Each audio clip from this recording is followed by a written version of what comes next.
Welcome to Call Your Hits, a Storm Riders Airsoft podcast.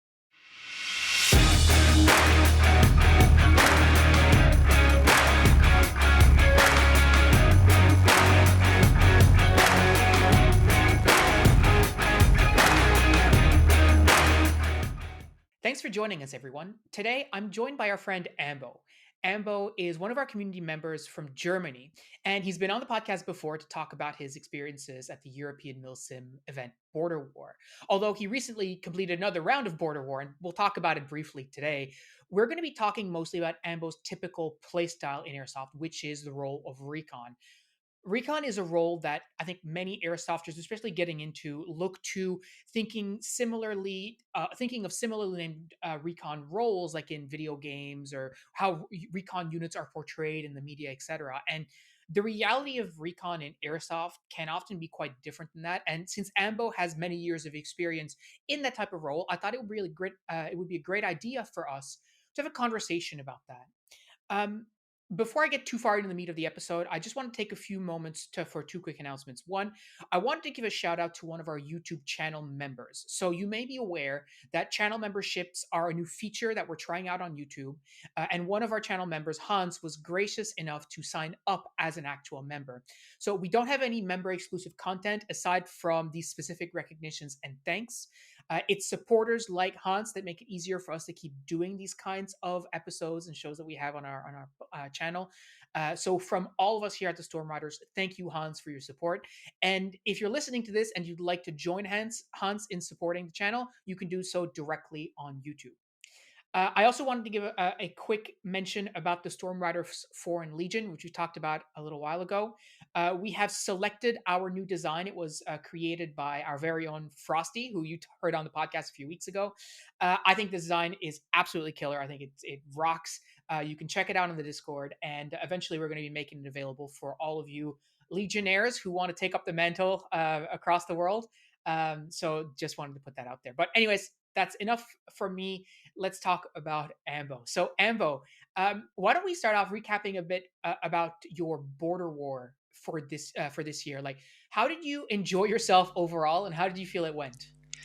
I had a lot of fun, though it is not the flashy, actiony kind of fun, more like the sucky, nice, we did it fun. Yes. We walked a lot. Yeah. And it went quite well. I unfortunately had some issues with my radios, which was quite annoying, especially in Recon. Especially when you're, in my case, the second team leader. So if the team split up, I'm leading one half, the first team leader leads the other half. So in that case, if the radios don't function properly, that sucks. Yeah, definitely. Apart from that, I had a lot of fun. It was my fourth border war now, so I know what to expect, what I come there for, and I got exactly that. Excellent. And so being your fourth border war, obviously you had some time to think about sort of your preparation for that event and getting ready for it in terms of your gear and everything else. So what was your preparation like leading up to border war this year? My preparation this year, I mean, due to going back to school, so I left my job in July, and now in mid-September I went back to school. I had a nearly 2-month vacation. Border war was towards the end of that, so and I traveled through northeastern Europe, so I couldn't do my regular prep for the event, which would be going on hikes, playing day games. So I couldn't do that, but during my vacation I walked a lot, sightseeing in the cities. I did everything on foot. So I think even on days I didn't do that much, I still did 10-12 kilometers a day. And that was my preparation this year. Apart from that, this summer I tried out a new kit I was planning on using at Border War. I tried out 2 different kits and decided then on which I used this year, because the other one didn't work as I wanted it to. So yeah, that was my preparation for the event. Apart from that, of course, communicating with my teammates, stuff like, okay, do we need certain extra equipment? Who is carrying it? Who's bringing it? Um, Stuff like that. Timetables. Okay, when will we leave town? All the usual stuff you do when you plan a trip. And yeah, that was my preparation this year. And I think I forgot the second part of your question.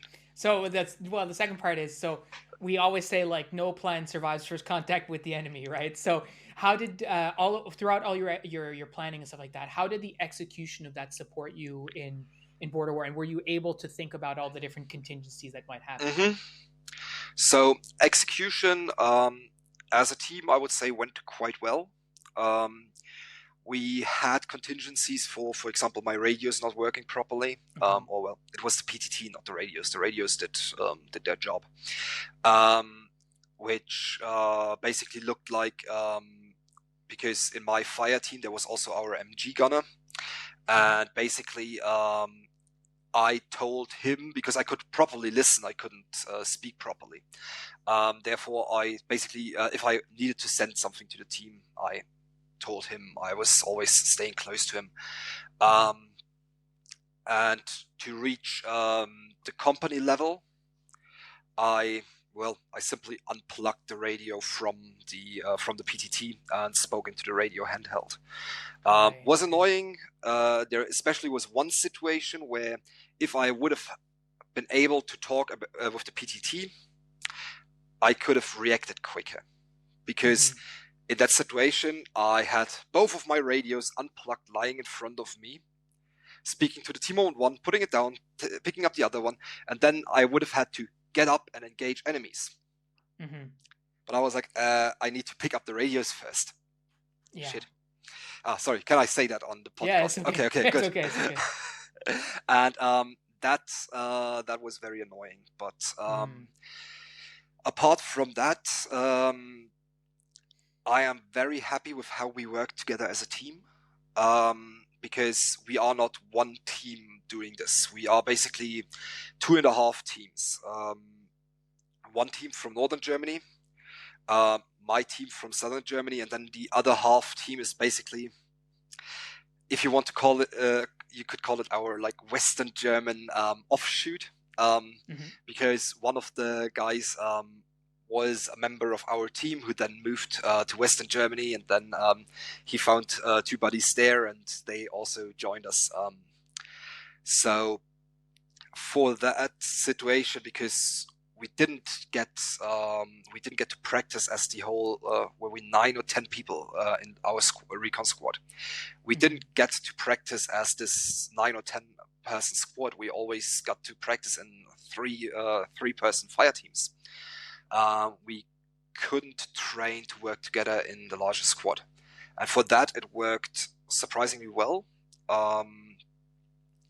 It worked relatively well. There were a few things where, for example, I myself, I need to get better at giving instructions to larger groups. That is something where I need to get better. It was easy for me to place one fire team in a proper position. It got harder when I had to place fire team A in one position, fire team B in the other, and then communicate with fire team C that was in a whole different place. That is something I need to work on. Apart from that, some of my teammates found out that some of their gear didn't work the way they wanted. For me, it was the radios. For another one, he wasn't happy with his chest rig and backpack combination, stuff like that. Right. Yeah. I'm interested. You talk about like recon squads, and I think there certainly is probably a misconception amongst many. Like when you think of recon, it's sniper and spotter. That's a recon, right? Yeah. And so, what exactly in the context of an event like this, and and perhaps people with military backgrounds certainly know better, but I Absolutely. don't. I don't have So any, so everything I right. know, I learned it from YouTube videos, blogs, etc. So what exactly is the role of the Recon Squad in a game like Border War? Um, so I would preface this by this heavily depends at Border War. This heavily depends on your company commander Okay. because Border War does not have a dedicated recon role. There is the Task Force Special Forces who sometimes do recon stuff, but they are basically separate from the regular task force. So Border War has two main sides, task force and guerrilla. So it's basically modern military versus rebels. Hmm. And so the task force special forces sometimes do recon roles, but they are more or less their entirely different, separate entity. And then in the company commanders are relatively free on who they use for what role, how they organize their companies. And for us, luckily, we now know the company commander of Alpha Company relatively well because it's our fourth year there, fourth year in Alpha Company. And he now knows our capabilities, our skills, and therefore decides, okay, I'm going to use you guys as recon, and I'm actually going to make the sacrifice of sending an entire squad size element of 9 or 10 people to do recon. Hmm. Because, like you said, most people have the idea of, okay, it's a sniper and a spotter.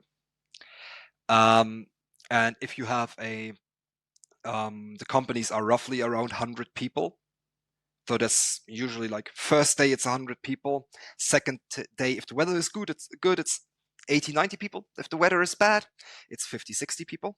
Hmm. Um, and he's basically making the sacrifice of sending between 10 and 30% of his unit of his company to do recon. Hmm. Um, and the reason behind that is if you only do it in a small group, sniper and spotter, these two people can see important things. However, there are only two people. They can surveil a certain area, but they cannot build a grid or a line. So when we work as the recon squad, usually we do it. We work in a V shape. So basically, like that. We have two squads that push forward and take up positions where they can surveil a relevant area. That might be Hmm. the approach to our base if the company is tasked with protecting the base. That might be a capture point that we need to capture. Things like that.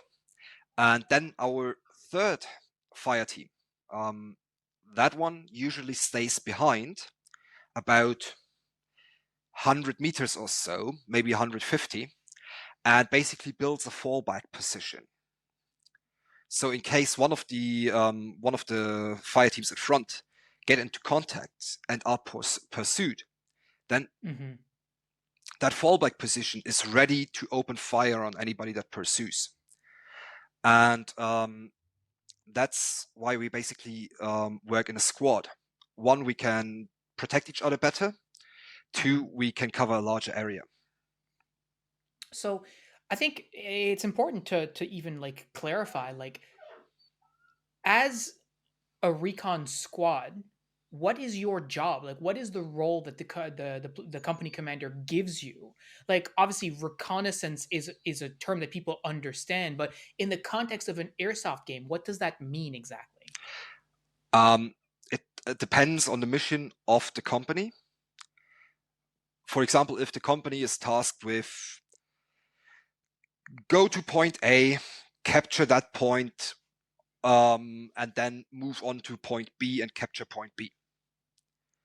Um, we as the recon team either, for example, go to point A first, tell them what do we see at point A, then they Hmm. will come to point A, and while they are capturing point A, we move on to point B.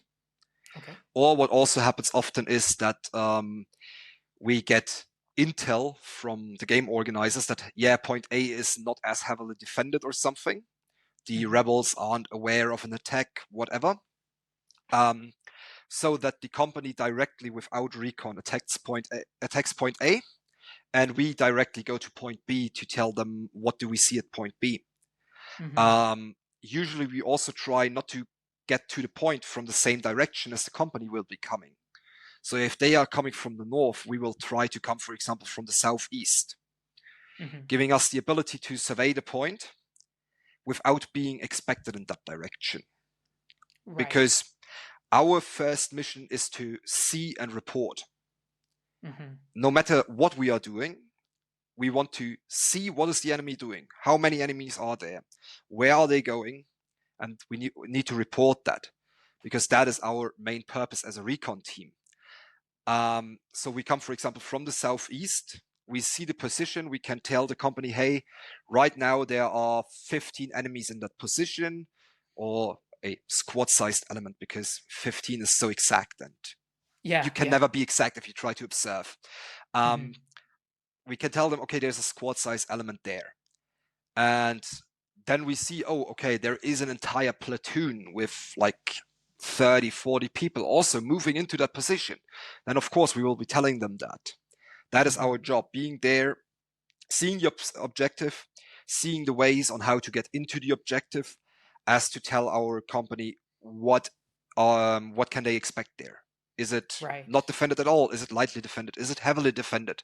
Should we maybe not attack the objective at all? So yeah, that is our job. Now, one of the things that I think is interesting as a concept is that when you think about recon and just in the context of, well, we're trying to see the enemy and stuff like that, you are seeing enemy movements at a distance that is, you know, let's call it real world distance, but we're playing airsoft. So you're seeing them. They could be 200 meters away. But of course, your airsoft replica is shooting 60, maybe 80 meters, let's Yeah. call it, right? So how does that impact your role as a in a recon situation? Because I mean, if you think about real world, for instance, like obviously you need to be hidden, because if you're 300 meters away, they can still engage you, and it's with their rifles or whatever, and kill you. Whereas in this world, if you're 300 meters away and they see you, who cares? Like, I mean, they can't actually harm you. So how do you balance those things? Um, I mean, of course, for us, it's better if we do not get seen at all, or if we are seen at a distance where they either cannot engage us Mm-hmm. or they do not know who we are. Because that's the thing, at Border War, um, we are, as a recon team, we are sticking to the rules. We are wearing the helmets, which are mandatory for task force. All our camo gear is in the same color, so top and bottom in the same color. However, most task force players wear multicam is the most common one, so Mm-hmm. they are very easily identifiable for us. With even though we have helmets, even if we are not using ghillie capes or camouflage netting or anything, we still have scrim on our heads. Mm-hmm. So at first, if they see us, if they can even see us, they need to identify, oh, are these friend or foe? So of course, this distance and camouflage gives us protection. Mm-hmm. Um, and that comes to our aid, because our mission is not to engage. If we have the chance to engage a small enemy unit, then we can do so. We are free to decide that on our own. However, most of the time, it's more advantageous to just let them pass. Let them walk by, tell the company, hey, there is 10 enemies coming, be ready. And as soon as they come, they meet 50 or 100 guys. So these 10 don't Mm-hmm. stand a chance. Um, and therefore, for us, of course, these distances are useful, but due to the way the the vegetation and in general the geography of the border war field is, or game area, um, we rarely get to these 200, 300 meter distances. Okay. Um, it's um, it's rare that you can see anything behind 100, 150 meters, Okay. because it's just yeah, it's agricultural forest, Mm-hmm. mostly needle trees. I don't know the English names. Like I think Pines. pines. Yeah, Yeah. pines, stuff like that. So it's you have these parts with the older forest where you have these basically super these trees that look like someone ran pencils in the ground or something. Hmm. Um, there you have relatively long distances to look, but then you also have young forest or areas where there is no agricultural activity, and there you have a lot of undergrowth, and that often prevents you from seeing further than 100, 150 meters. Right. Okay. So it certainly sounds like there's a lot to the recon role and probably a lot of thinking that's involved. And by the sounds of it, it certainly doesn't sound like it's a beginner's type of role. But I'm curious, how did you end up getting into this role? Is this something that sort of appealed to you right from the get go with when you started airsoft, or did you grow into it, so to speak? Um, I grew into it. It was good question. When did I start to get more interested in camouflage? I remember when I first started out, like with, I don't know, I think I wasn't even 18 back then, like 16, 17. I tried to build my own ghillie and I terribly failed. Hmm. But when I properly started airsoft at 18, I wasn't really interested in recon at first because one, I didn't play any MILSIM events, and two, I thought, yeah, okay, that's like this sniper thing, and I handled snipers from other players a few times and was like, okay, and that's not for me. I'll stick to the assault rifles. And Hmm. um, then we played in 2020. We played Border War for the first time. So two or three teammates of mine and me, I think, yeah, three teammates mates and me, and we were like, okay, yeah, this event is cool. Um, we definitely can see ourselves coming here again. However, we are not super happy with basically this regular infantry role, um, which is it's just it wasn't really ours because we felt like it often was how to put that. Um, it often was, at least on the task force side, like blindly following an order, Hmm. and it felt like our company was lacking eyes and ears.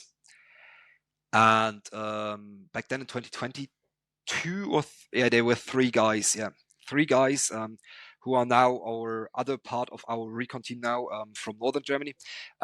These three actually did already did do some recon for Alpha Company, but they were only three guys, and in that role they couldn't do that much. Hmm. And then we got talking with them because we were like, hey, that sounds interesting. Honestly, these guys, they just looked freaking cool when you with the company were walking through the woods and suddenly they emerged from somewhere where you were like, whoa, where did they come from? And we're like, okay, we also want to do that. How can we Yeah. join you? And they were like, sure, next year. But then unfortunately in 2021, um, there was pretty bad weather. So unfortunately, a lot of the players who had bought tickets, they spent 100, €120 on their tickets. They didn't show up. Mm. So instead of the, I think, 110 players the company should have had, the company only had 50. And therefore, the company commander Wow. was like, okay, guys, I'm sorry. I know you wanted to play recon with the other guys, but I cannot send 6 guys out if I only have 50 guys in total. And Yeah. so, Yeah. unfortunately, in 2021, we didn't get to play recon. Even though we were hyped for it, we were prepared for it, we wanted to do it. And then 2022 comes around, and by then the company commander knew us. He knew us from our performance in the infantry, in the regular infantry unit at task force. And he was, okay, guys, you know what? I have a full company this year. You guys obviously prepared for it. You are hyped for it. You really want to do that. Sure, go ahead, join with the other guys, and then do it. And he was really happy with our performance last year, and therefore this year we could do the same No again. problem. Yeah. So you prepped for it the first year, 2021 didn't work out as you were Yeah. describing. 2022 is your first opportunity to try recon. Yes. And we talked about your 2022 year the last time, so we won't need to rehash it. But I guess my question is more along the lines of expectations. What expectations did you have about the recon role going into it that maybe didn't reflect sort of the reality of that role or Hmm. the expectations? And also thinking about the average person and what they expect recon is like. How do you think that compares to what the reality of recon is in airsoft? Okay. The average person. I think Well, we I'll. can start with you. How about you? Okay. Your expectations Yeah. going Then let's into it. start with my expectation. Yeah. Expectation. Though I think it was a bit skewed because, of course, I had already talked with my now teammates who I'm doing recon with, and they, of course, as every airsofter does, tell you the highlights. Yeah. Yeah. And they told about, yeah, we had this amazing ambush where we got these guys coming in really close and we jumped up and surprised them and they didn't stand a chance, stuff like that. And Hmm. so this does happen, but maybe once per event. Most of the time, you are just walking and observing. And I mean, that's what the recon role is about. That is how you are the most valuable to your game side overall. Um, but of course, I was expecting more like crazy ambushes, sneaking up on the enemy, getting them completely unaware. Hmm. Um, but yeah, that's where my expectation differed from what it was. It was basically, it was what I expected, but more of one thing, a bit less of the other. Yeah. Well, it sounds like you sort of you do get the sneaking up on the enemy and being there and they're not aware of your Yeah, presence.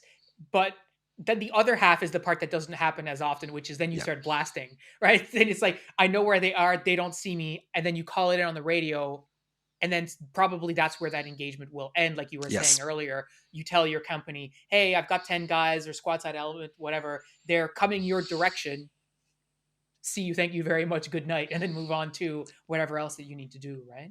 yeah, basically. And so if you think about like the average person or like the way that it's portrayed in the media, obviously you see a lot of like we were talking about earlier, like sniper spotter sort of situations. How does that shake out in your experience? Mm, I have to admit, I barely watch gameplay anymore. Hmm. So I'm not on I'm not up to date what is going on in the gameplay world when it comes to recon or sniping. I mean, with snipers, I think we all know them. These ghillie sniper takes out entire squad videos. I think that is maybe something many people imagine, especially when it comes to okay, you are using a lot of camouflage, you are hiding yourselves, you are getting close to the enemy. Um, we rarely do that because at a big event like that, at Border War, you usually get 2 medics per company. Sometimes it's 3 medics, depending on like bonuses your side gets, etc. But the default is 2 medics per company. So 2 medics for roughly 100 people. That means our commander cannot give us as a recon team a medic. Hmm. And if we are half an hour away from the main company, if we are hit, we do not get rescued. We need to walk back to either the FOB or the main base to respawn. So if we are hit, we are out of the game for at least 2.5 hours, depending on how far we are away from the next available respawn point, because we need to walk there, wait our respawn time, and then walk back into the field. A lot Hmm. of additional walking, and a lot of time we cannot do anything.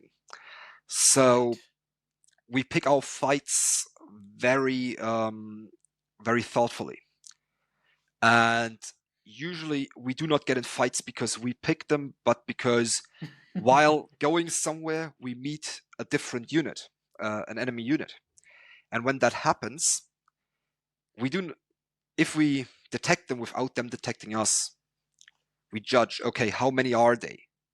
Can we be sure that it's actually that amount of people? Because maybe you see 5 and 30, 30 meters behind them, there is another 20. Mm-hmm. You may be engaging the 5, but the 20 will get you. Mm-hmm. So you need to judge, okay, can we even take them on? And if you decided that, then you think about, do we have an advantageous position to take them on? And if you get a no at any of these points, you get out of there before they notice you. If they have noticed you, what you then do is basically suppressing and running. Mm-hmm. You run away. You are a little Weasley coward and run away from the enemy, because that is not our job. We are not there to destroy enemy units. Again, if we have the opportunity, we can pick opportunistic targets. We can take out small enemy units that got lost or whatever. But we do not pick fights unless we are 95% sure we win those fights, preferably without casualties. Because Mm-hmm. even if we lose one guy, with the way the border war rules are written, and that for safety reasons you should never go anywhere alone. If we lose one guy, we need to send a second one with them to the respawn, because the Mm-hmm. rules say you aren't allowed to go anywhere on your own if something happens to you. So our main objective is basically do not have casualties. Yeah.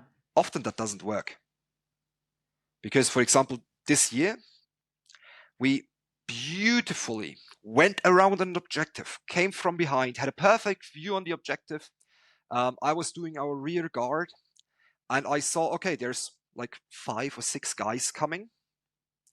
And I radioed that to my guys who were basically, we were on a 30 to 50 meter line, basically, in our squads, in our Mm-hmm. fire teams. And I radioed to them, okay, there's like 5 guys coming from behind. Okay, I think one of them spotted me because I wasn't perfectly in a position yet. We had just settled down when they came over the hilltop. And we engaged them. We got those 5 guys. Well, on the other side of the hilltop, there were another 40. We took out a lot of them, but in the end, we were taken out because we were exactly in between the enemy that was coming to reinforce the objective and the objective where already enemy forces were. Right. So yeah, that unfortunately happens. Mm-hmm. But in general, our our goal is do not take casualties, see as much as you can, report as much as you can, and yeah, Yeah, I think that that's a part of gameplay, especially objective-based gameplay, that probably lose sight of. It's like, what is your job? Like, what are you trying to do? How are you contributing to the team? And I think when I see like people like talking about doing recon and stuff like that, they're imagining this fictional scenario where they and their buddy are going to be actively and successfully engaging, 20 people, that they're going to be able to hit them from a million miles away, and they'll be in such a good position with such a good fire lane, they'll be able to mow down an entire village and all this kind of stuff. And the reality, to your point just now, is like, yes, absolutely. So you, as a rock star, you're there, you're like the best player on the team, and you kill 5 guys on the other time, great. And your sniper, your buddy who's on the buddy team with you, he's great too, and he kills another 5, great. But there's another 40. What are you going to do? Right there, yeah, you cannot, you can't, beat those odds, right? And this really ties into what you were saying before about how your team setup goes, like when you're set up with a V. this idea, it sort of crystallized in my head. It's like, great, so you take that contact, you are not winning that fight, you want to withdraw, but you want to withdraw somewhere where it is safe and you also have support. Yeah. Where, if someone decides to chase you, well, now suddenly, if you had only 4 guns in the fight, then you peel back to somewhere and now you have another 4 guns waiting for you, or however many, right? Yeah. So that makes a lot of sense. But that's, again, it's objective focus. Like, that's focused on, this is what we need to do to survive, which I thought it was great. Like you said, like, the main objective, which doesn't always happen, is no casualties. Yeah. Where that's not really a mentality that airsofters use, because for us in the military, absolutely, because a casualty is a big deal. But for us, it's like, who cares? Yeah. Just go to respawn, right? Exactly. So, and we're not accustomed to that. Yeah. Yeah, I mean, it's completely different to your regular pickup game. At a Yeah. pickup game, if I'm even like properly playing with my team, and if it's not like, oh yeah, guys, let's go to the game and everybody does whatever they want because it's for fun and we want to have a lot of fun when we play airsoft. Mhm. But even when we're playing properly with the team and we're like, okay, we're gonna take this building here and we're gonna pile up at the door and then we breach, etc. Which we aren't good at that. We don't train often enough for stuff like that. Yeah. But even if we do stuff like that, we are like, okay, yeah, if one of or two of us get hit and the other two take the building, that's a success because you walk back to the respawn 5 minutes, wait 3, and then you're back in the game. Yeah. So it requires you to think differently. Even if you're playing with regular infantry at border war, you can be a little bit more risky because you have the medics. So usually you can get medic, which brings you back into the fight. And then with the main company, it's usually operating either close to the base or close to a forward operations base or something that they put up for this day, where they are like, okay, this is now our rally point or whatever. If someone gets hit, they can go back to there and do not need to go all the way back to the base. So your respawn times are shorter and you often do not have to respawn at all because you're medicked. Right.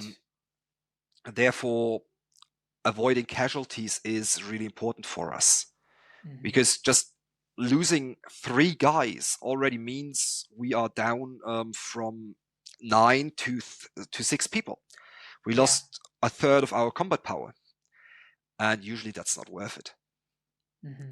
So you were talking about before, and I think I've said this, I think before on the podcast, but I mean, it makes perfect sense. The best way to avoid getting shot in airsoft is not to be seen. Yeah, right? If they absolutely. don't see you, they're not going to probably Absolutely. not going to shoot you. So in terms of gear, like you talked about your ghillie cape, and for those of you who tuned into the stream that we did the other day, we looked at a picture of Ambo's, like, awesome, like, really well put together Thank kit. you. I'm curious. So, like, what exactly do you have to help keep you out of sight? What have you sort of built? How have you developed this kit for yourself? So I have so the absolute basic is, of course, a camouflage uniform in a camouflage pattern that fits in your environment. I already talked about most of Task Force wearing multicam. We are in Central Europe. Beige isn't the best base color here. So a green camouflage pattern is, of course, in the woods the better choice. That might differ a bit in like the fall or in the winter, but spring, summer, and early fall, green and brown all the way. So things like Flecktown, for example, US Woodland, my personal favorite, Pencott Green Zone. There is a lot. Cat Pad is actually amazing here. There is a lot of green and brown dominant patterns that fit very well in Central European forests. That is the first step, your camouflage uniform. Then, if you wear a helmet, put scrim on it. If you wear a boonie, put scrim on it. If you wear a base cap, do it if you like that, but that is not good camouflage. Hmm. Um, so it's of course your head is the most exposed thing of your body. Um, you will poke out your head if you're going over a cover or to the side of a cover, because of course if you have the choice, always go to the side of a cover. But for example, with a berm, a brim, like a fault in the earth, you can't really Hmm. go to the side. You need to go over. Your head is always the thing that you poke out first, the thing that is the most easily recognizable, especially if you have a helmet on. Um, so put camouflage on that. Then next up, your shoulders. Um, Head and shoulders is a very recognizable shape, and we humans are basically from our nature. We are programmed to recognize that shape because other humans either mean help or danger. So we try to. We are basically programmed to detect other humans.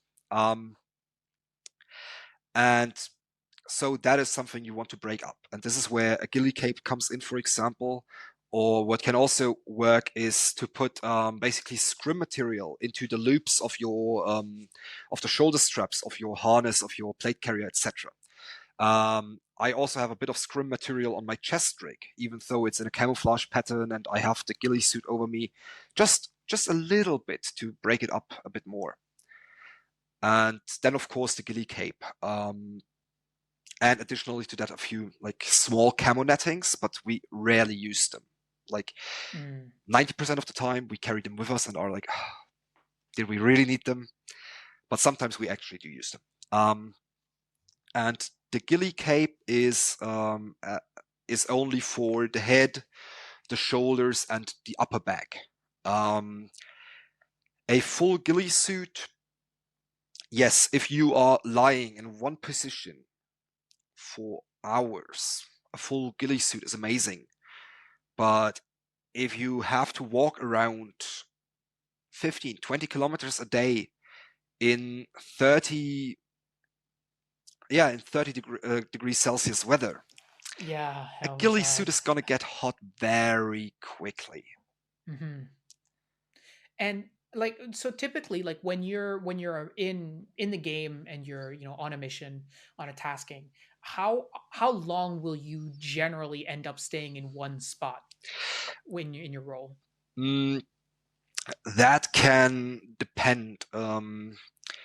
We had cases where we got to a spot, were there for not even 10 minutes and then had to move again, either because the enemy moved onto that spot, or because we were told over the radio, okay, you guys have been at spot B, you told us what is there, now please continue on to spot C. But Hmm. it has also happened that we were in one position for 1.5, 2 hours, Hmm. simply because we were told, yeah, go there, observe that position, and we will tell you when to move on when we are close to that position. And then the company didn't come. They got into a firefight somewhere, whatever, and they didn't come for 1.5 or 2 hours. They And just left then, you there. yeah, basically. And of course, sometimes in such a situation, we get the order to, hey guys, pull back to where the company is and try to get the enemy from the back. That's one of the situations where we actually get combat engagements and we are like, okay, nice, we can go in there because now we are close to the company. We can get medicked. Hmm. But most of the time, it's you are in that position for how long it needs to be. Right. Usually 1.5, 2 hours, and then you go into the next position. Yeah, so the ghillie suit is not really the best thing for that. And if you're, I think about, you described like the pine forest, right? Like Yeah, needle trees and stuff. If you're wearing a ghillie suit, like a full ghillie suit, that you get caught in that, like that's yeah, what the trees are like here in Newfoundland, and you get caught and it's difficult to move around, etc. yeah, I'm curious though, of the kit that you have, let's call it your concealment kit, right? yeah. What is your favorite? Like, what is the part that the item that you enjoy the most out of all the kit? Because you've created it yourself, right? Um, I did not create it myself fully. I bought a ghillie base, and Hmm. then I made the jute and the camouflage on it that I made myself. Same with the scrim on my helmet. I think I used one of those cat nets that you use that your cats don't jump off your balcony.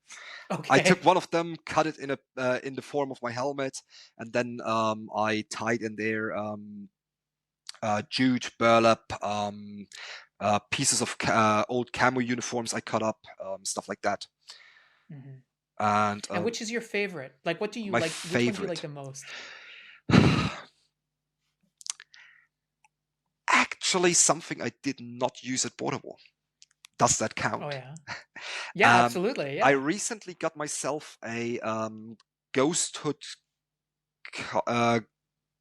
camouflage poncho or ghost poncho or something.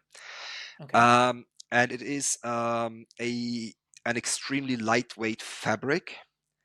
That it's basically, well, it's a poncho that you pull over you in a camouflage pattern, but it's not one of those rainproof ponchos. So it's not to keep off rain, but just to break up your outline and give you quick camouflage, etc.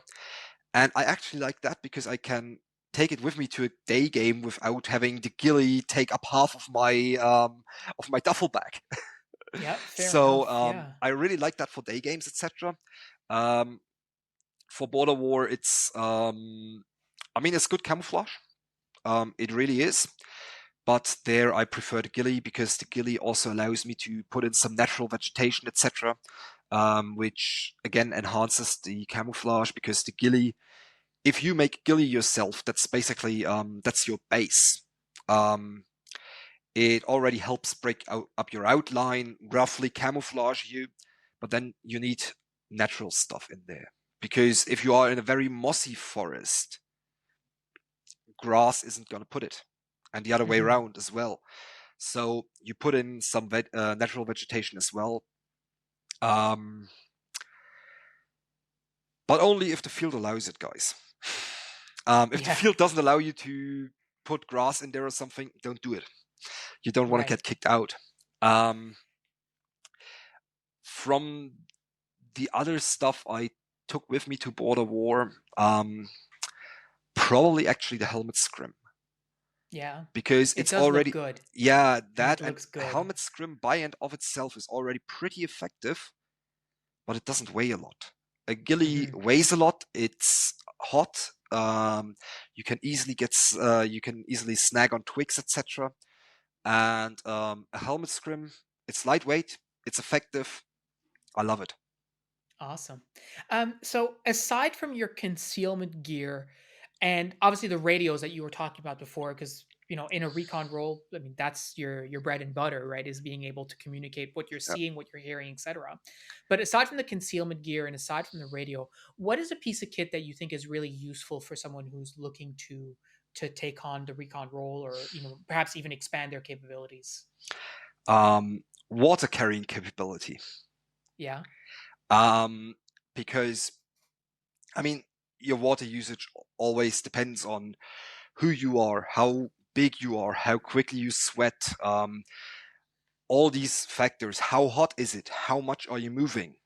However, keeping in line with the we do not want to take casualties approach, one thing that will definitely take you out of the fight, and not only for 3 hours, but for the rest of the event, is dehydration. Hmm. And that, that doesn't have to go as far as you going unconscious because you are dehydrated. It's already enough to be unconcentrated and then maybe roll your ankle on something. So I think every one of us carries at least 4, most of us 5 liters of water, because we at Border War you can get refills at the main bases, um, completely free. You just need your bottle, hold it under there, fill it up with water. Hmm. But we do not know when we get back to the main base the next time. Right. It can be that, okay, we start our mission at 8 in the morning, and by 9 we are hit and need to go back to the base. But it can also happen that we are basically out in the field from 8 to 8. And then you need your water. What we did this year, we were able to take a large 30-liter water canister and put it onto one of the in-game vehicles that our company was using. So when we met up with the company at the forward operation space, points like that, we could refill our water. But in the years before Great that, idea. last year it happened to us that we ran out of water. Last year on the first day, I carried 3 liters of water, and I ran through that in about 6 hours. After 6 hours, I didn't have water left. We got a refill. We got 3 liters for 4 people, so not even a full liter per person. Yeah. And that was our moment where we were like, okay, everybody needs to carry enough water. So yeah, most important kit, water. And that makes sense. I mean, 3 liters for 6 hours is even, it's not enough really when you think about it, right? A liter per hour is probably what most people would expect, right? So Yeah, yeah, if you're carrying 3 liters and you have to stretch it out over 6 hours, especially 6 active hours yeah, like that, I can only imagine.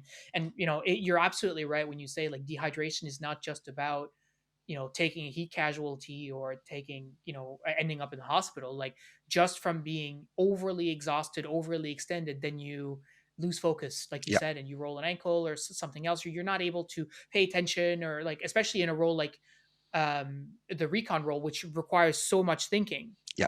right? You want to be active and alert, and that makes total sense for me. I'm curious too, like just like any airsofter, I'm sure that there's things that you have purchased that you thought would be really, really great, really, really cool, and very helpful for you Mm-hmm. on the field. And ultimately, they don't really pass the litmus test of like, oh, I played and this is not working for me. Mm-hmm. Good question. I switched away from a plate carrier, Hmm. um, which, yeah, plate carriers, I still like them when I play CQB.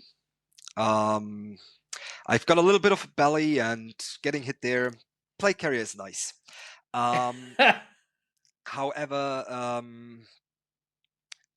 in a role where you're walking that lot, lighter gear is always better, and not a plate carrier covers a lot of your body. Chest rig and backpack already covers less. I'm currently testing a sort of belt kit, yoke kit, somewhere in between. Um, I'm currently testing it. That was also a different belt kit I tested last year and decided against because just the belt didn't work for me properly.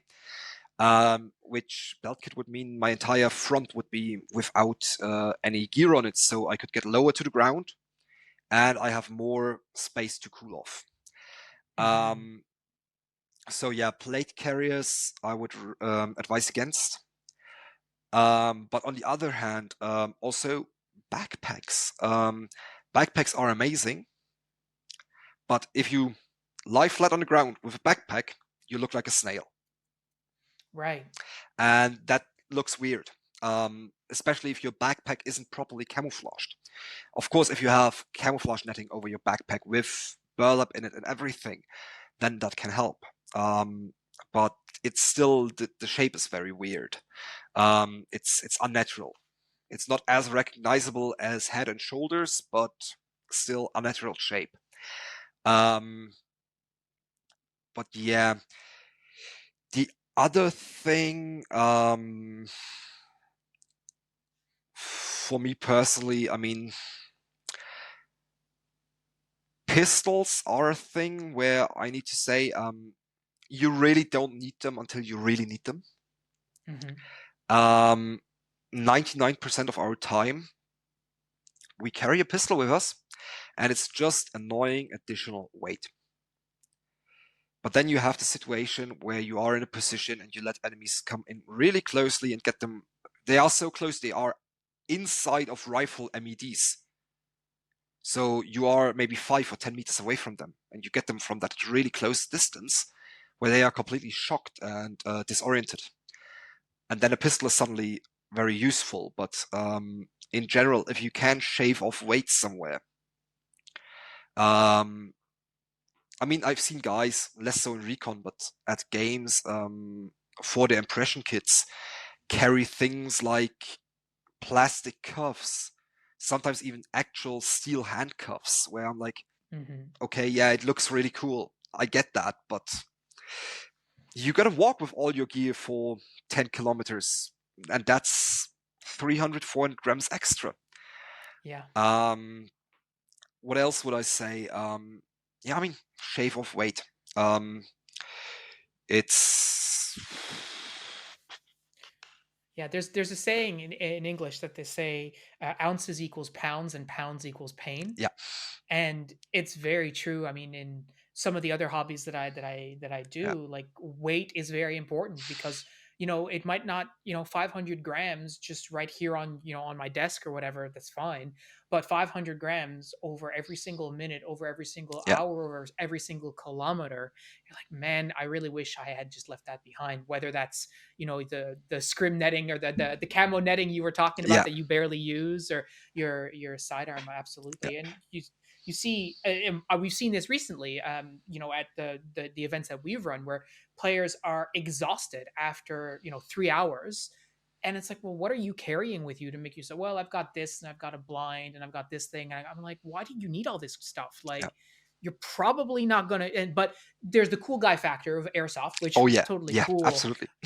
But I think I if you're love it. entering probably a like a specific role, like a Yeah, recon role, I think it demands a little bit more. And I mean, correct me if I'm wrong, but it certainly seems like it demands a bit more scrutiny into the how and the yes, why are you going to fulfill that role, rather than just being some guy on the line with a rifle, yeah. just waiting for the medic to respawn Um, him.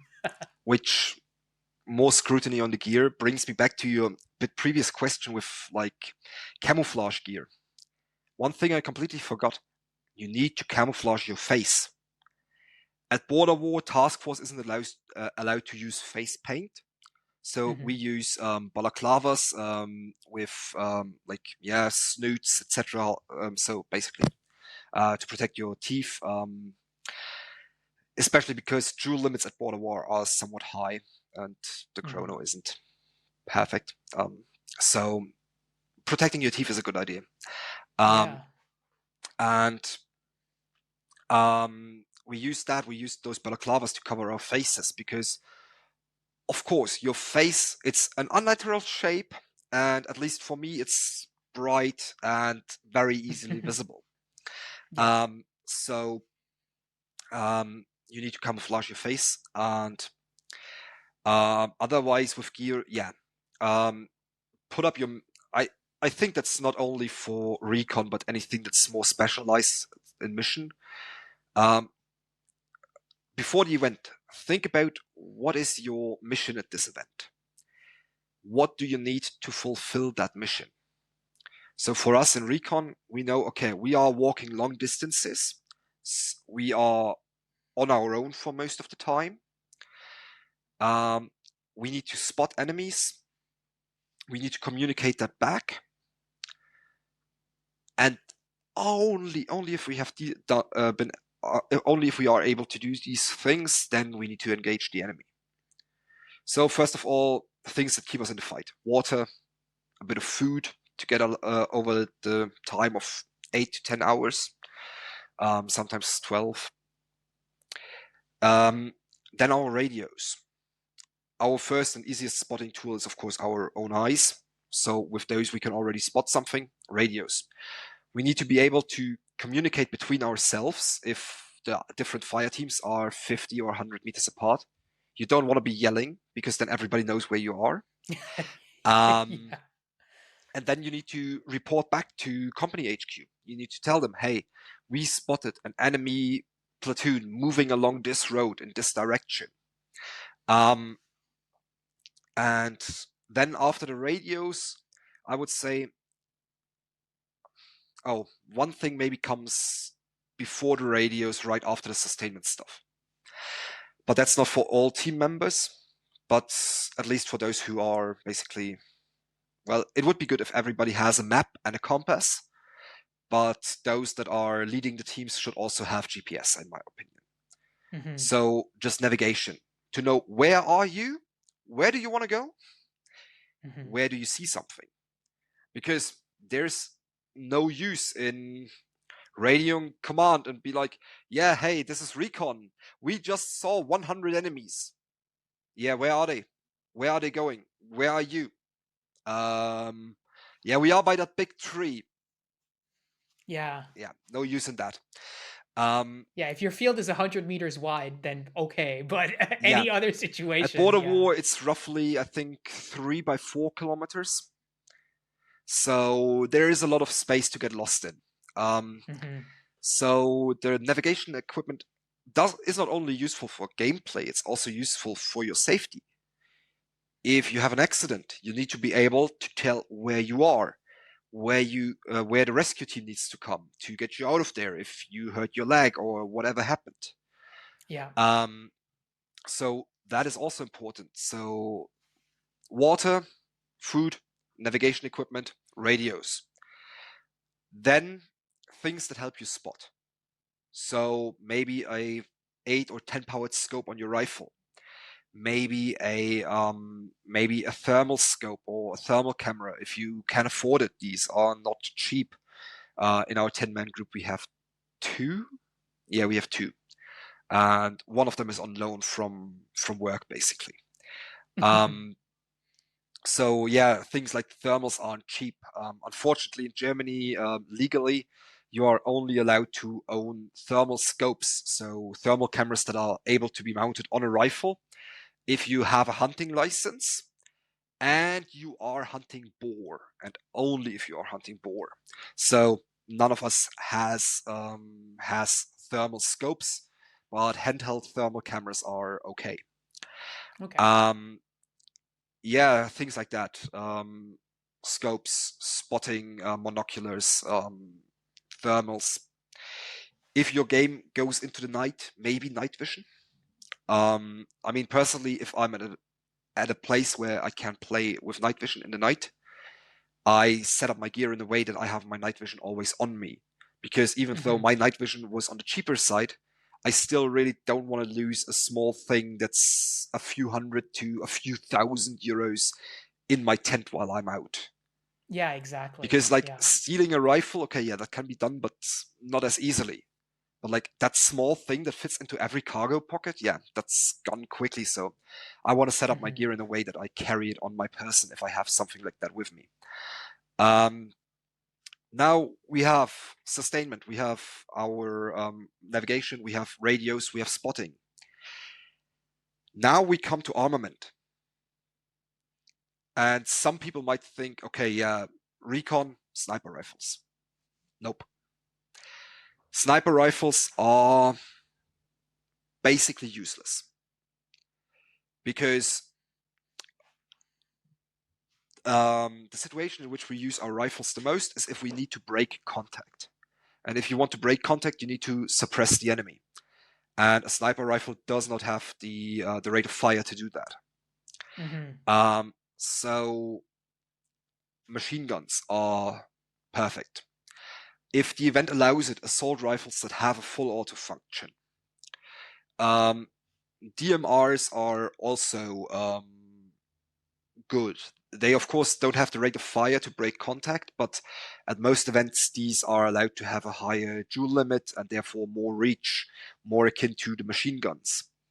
Um, so basically, armament wise, machine guns and things that can either reach out far with a decent rate of fire or assault rifles with full auto to just lay down fire because you Yeah. need to Yeah. break up. Usually, you are under you are